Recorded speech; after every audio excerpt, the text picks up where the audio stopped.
this is Fuki from CoinLudens. This time I'll be explaining the Backfire matrix.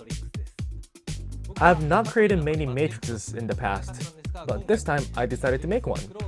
This is one of the three types of matrices I decided to make: normal, backfire, and flash.